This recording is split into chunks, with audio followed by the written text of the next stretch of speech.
If you're an artist, you should know, and you must know, how important reference is. I repeat this all the time. Whenever we're working on something, either stylized or realistic, it doesn't matter. Looking at reference is one of the things that really will make you a better artist. But here's the thing. I've seen that especially on my younger students, and probably if you're just starting this journey, using reference might be a little bit tricky. It might be a little bit difficult to understand what is a good reference and what is a bad reference. So in this video, we're going to be going over that. I'm going to be showing you my secrets to using reference in the best possible way. Let's go.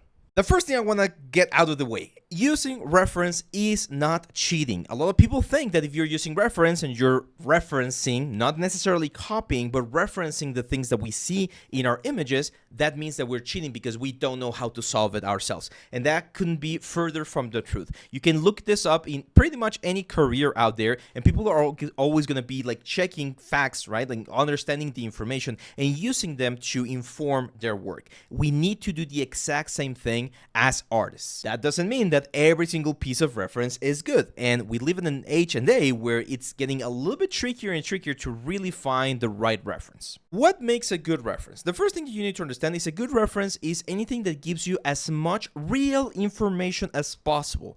Again, nowadays with AI stuff, it's getting a little bit more complicated to really know which things are real and which ones are like completely fake, right? So if I were to do a character, like a female character like this one right here, this is a horrible reference to be using because it gives me information that's not necessarily there in a realistic human face. If I were trying to do something maybe a little bit more stylized, that could potentially work, but again, you usually want to go for things that are way more real. Another thing that I tell people to try to avoid when doing, for instance, again, a human head, is work from someone who is already doing that kind of stuff, at least the digital, right? Because yes, there's a bunch of artists out there that do great jobs, but if they're making mistakes on their sculpts, then it's very easy for us to grab that information and replicate that without even knowing that we're making mistakes. So it's important that when we're looking for reference, we always try to look for the best quality reference possible. There's a site that I always recommend to my students, which is 3DSK. It's been around for a long time. I remember using it quite a bit when I was learning about gesture drawing, proportions, and all of the anatomy stuff. And for instance, they have this raw head studies or raw head captures that they did for a lot of different actors, and we can use this information to really understand how the forms work. Let me show you. I'm going to download this one right here, Gilbert Rawhead. By the way, the guys at 3DSK were very kind enough to give me a couple of credits here to download them, but there's some free elements that you can also use from within their site. And if we bring it into ZBrush, this is what we're gonna get. Look at the beauty of this piece right here.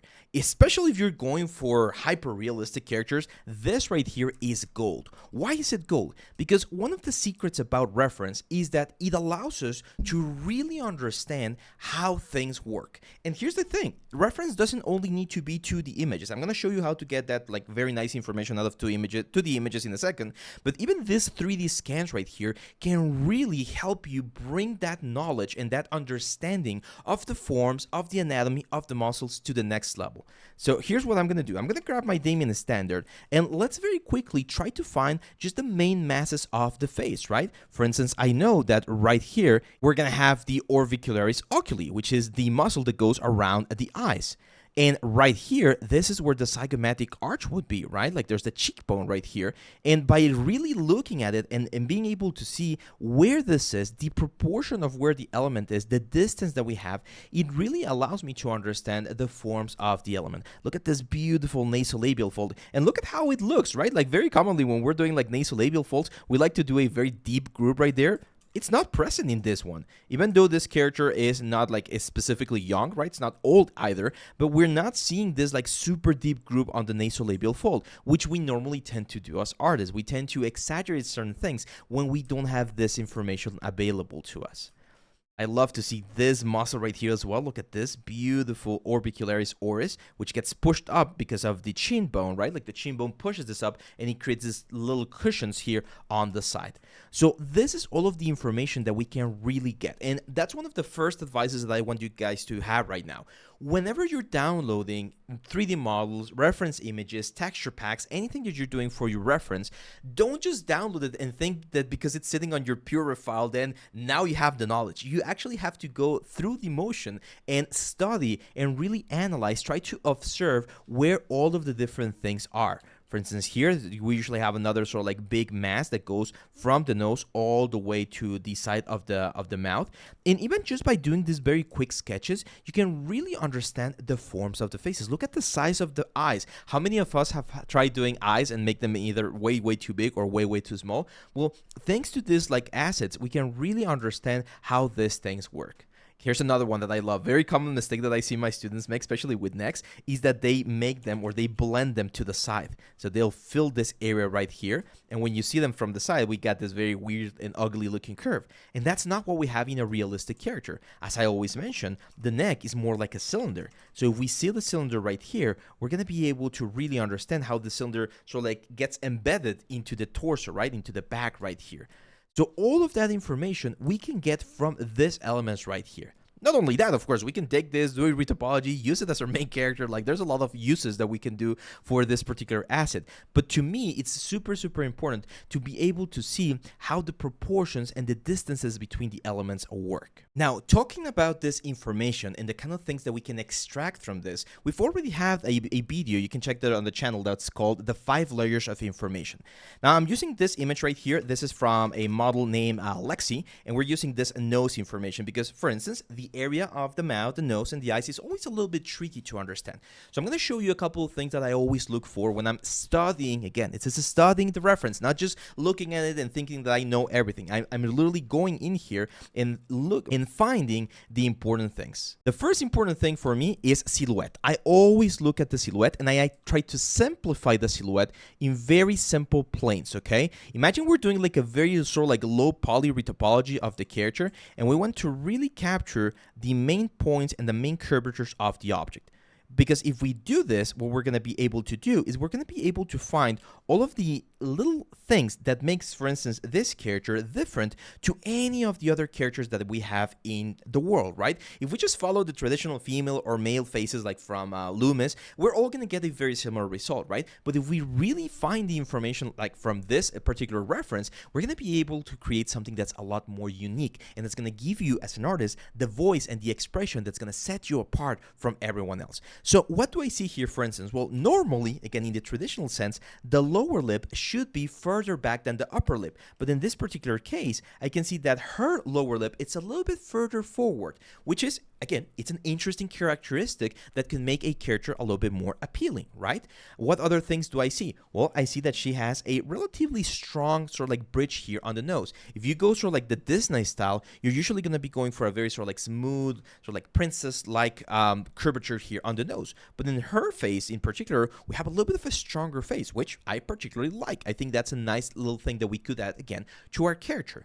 But that's not all. That's, again, sort of like one of the first layers or the first things that we can find here in our reference. We find the silhouette. We understand the separation between the actual character and the back, which again is one of the cool things about the pictures here in 3ds Cape, because you have so many different views, front views, side views, close-ups, all of these different things, which not only can we use to study, we could eventually use this for texturing as well. Now, the second layer, the second thing that we can extract from this or learn from this are the proportions, okay? What is a proportion? The proportion is something that has a relationship between two different elements, right? So X related to Y. In this case, we can be like, okay, where is the, for instance, corner of the nose compared to the corner of the mouth? And you can see, hey, they're very close together. Some people have the corners of the mouth really pushed back into the skull. Others have very sort of like thin, flat mouths. So it can really change. And knowing this distance is very important. Why? Because we can then, for instance, go to the center of the eye and try to figure out what this distance is going to be over here. As you can see, it's completely different to what we have here on our male character. So if we don't really understand and look at a reference, study our reference to find these particular elements, it's going to be very difficult for us as artists to be able to incorporate them into our work. Now, I want you to look at this, a very common thing. Look how far away the eye is from the ear. Like, we don't even see the ear, but you can see it's like right over here, right? This distance right here is huge, huge, huge, huge. And a lot of people make the mistake of placing the ear way too far forward or the eye way too far back. Again, it will depend on the character. And the only way we're going to be able to study this is with proper ref. Point number 3, and this is especially important when we're dealing with texturing. Look at how much variation we have in the different colors of her face, right? She is wearing a little bit of makeup, especially here on the eyes, right? Like that, like eyeliner. But you can see that there's a very sort of like, we have very soft looking tones right here, almost white, not completely white, right? Like we're not going all the way to the point right here, but we have this specific hues right here, very warm tones. And then in other areas, we start switching the tones into something that's a little bit more orange. We might go even to some like pinkish or purple tones right here. And the only way to understand this, the only way to be able to incorporate this into our work is by actually analyzing and finding this information. The fifth level, this one goes a little bit back to like sculpting stages, right? But the fifth level, let's just like a blue, is forms, right? Whenever we have this kind of elements, we should be able to find where the main forms of the character are. For instance, again, this is where the zygomatic arch would be going back towards the nose. This is where the masseter muscle would be, right? Here on the jawline. This is our jawline right here, our chin.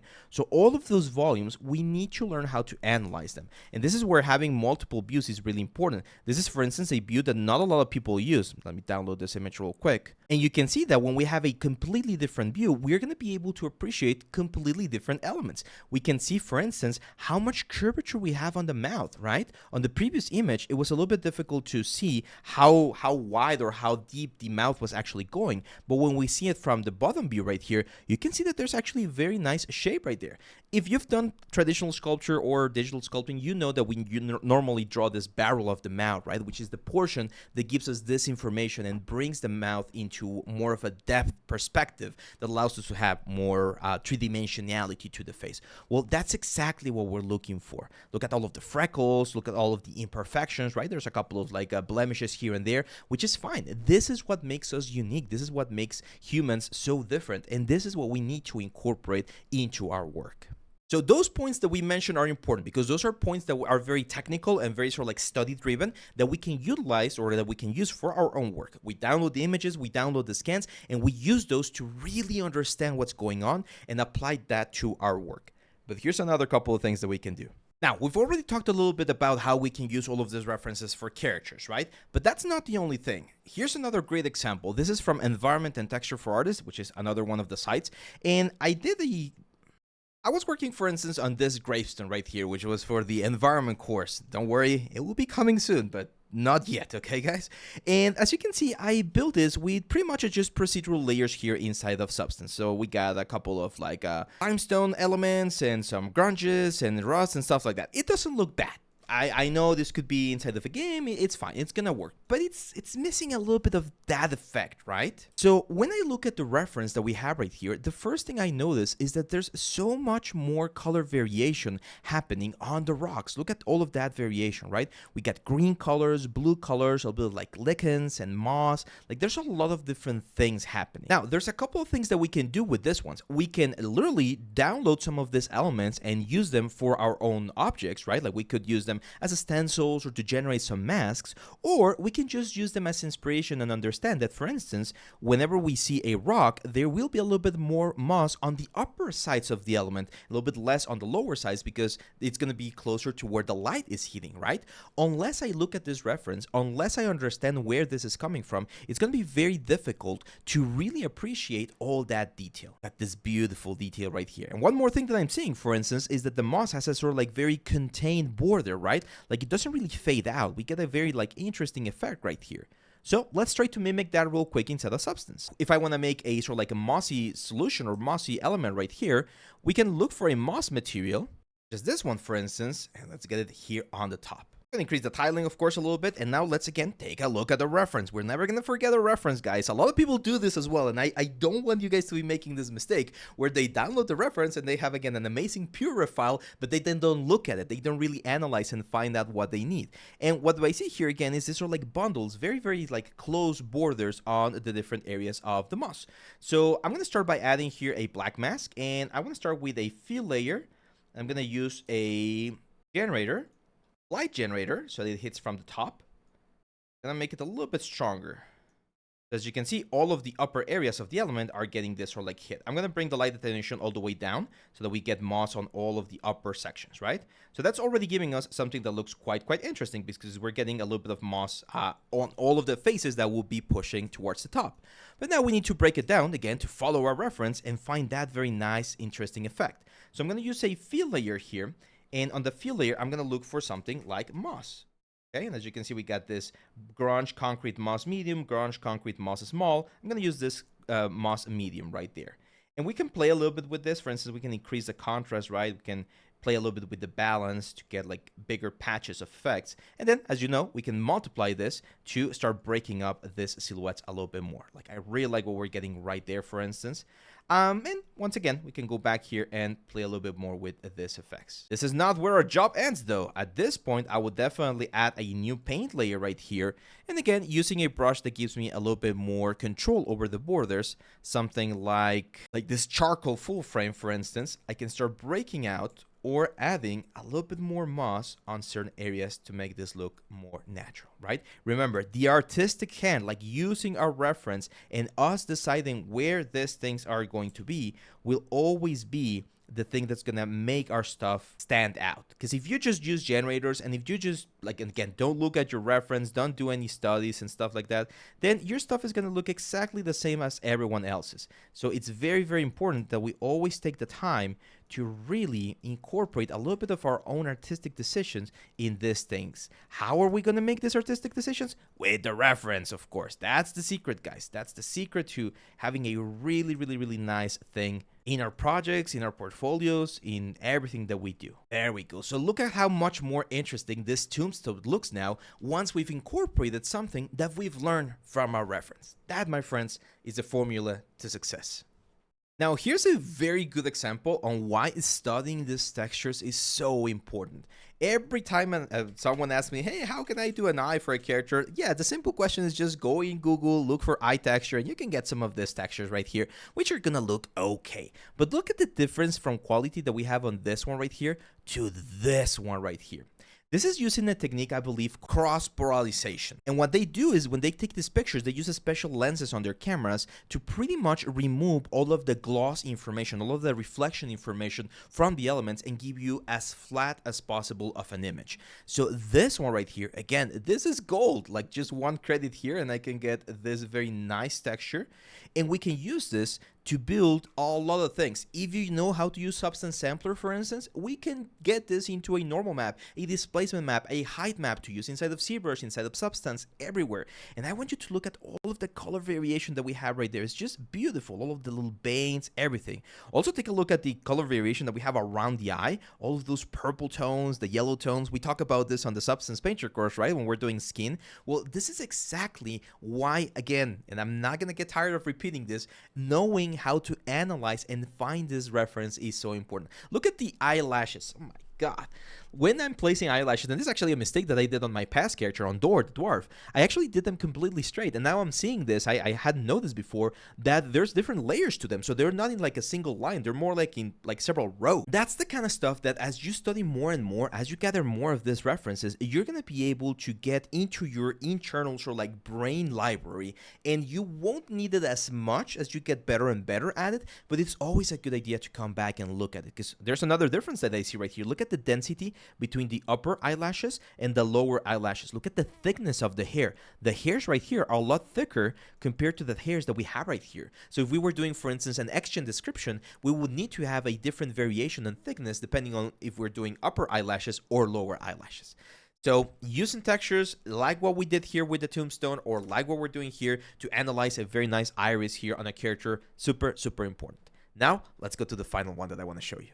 So this technique that I'm about to show you is called Constellation drawing, okay? This is a technique that I learned from an amazing anatomy instructor called Ray Bustos. And I'm going to be using this one. His name is actually Duncan, like our character from the anatomy course. And in this one, I'm going to show you how we can, again, extract information from the character to use in our own elements. Nowadays, with 3D printing and presentation, right, we always want to try to present our characters in the best possible way. So if we're trying to do a character and we just leave him in a basic A pose or T pose, it can be a little bit boring. So when we have a reference such as this one, what we need to do is we first need to find the three main masses, being the head, the torso, right, which is like a little egg right here, and the pelvis.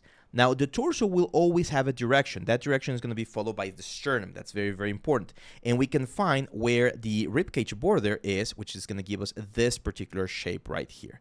Can you see that? It's going to be where the neck is going to connect pretty much. The pelvis, I like to use the sort of like a Superman like underwear trick to just like draw it like here. Some people like to use a box. That's fine. But it's usually pointing forward and the ribcage is pointing backwards, okay? So we get this very nice little S-shaped curve. So that's going to give us the S-shaped curve to the general like main core function of the body. From there, we need to find the next couple of constellation points, as Ray Bustos used to call them. The first one is where the shoulder is. 1, 2. Where the great trochanter of the femur is. So that's 1 and 2. Remember, the femur goes into the hips like this, right? So it's going to be right around there. We go for the knees, ankles, elbows, and wrists. Okay? And that's it. If you can find all of those points, which again, it's relatively simple to do, the next thing that we need to do is just combine them, right? Connect them one to the other. And that's going to give you a very easy to follow pose that we can emulate in our rigs, in our poses we transpose inside the ZBrush. We can emulate this when drawing, right? Or when doing anything. If I turn off the picture right now, well, we might need to turn off everything that we've done so far. There we go. Look at that. We have this very cool, simple mannequin right here that tells us exactly where things are going. He usually adds the clavicles here as well, so we can find the clavicles right around there. And that's pretty much it. With this information right here, this is bringing all of the information back to the most essential points that we might need. And if we know where those points are, it's a lot easier to place those points in space, right? Like in 3D space, than it is to try to make sure that every single muscle and every single thing follows the exact same perspective and proportions. So if you use this technique with reference, like if you break down the reference using this constellation, and then you transfer this information to your post characters, I can guarantee you that your final result for your portfolio is going to look so much nicer. So that's it, my friends. I know this was a very in-depth video about how to use reference, but hopefully, if there's one thing you guys can remember is how important it is to have good quality reference to make sure that we can extract as much information and learn as many things as we can so that we can then transfer those into our projects. Once again, thank you very much to our good friends at 3DSK for helping us with this video. They were kind enough to give us credit so that I can show you all of the amazing things that they have. Make sure to check them out. They have free stuff and also very, very affordable options to buy specific images that you might need for your project. So that's pretty much it, my friends. I'll see you back on the next one. And don't forget, always learning, always improving.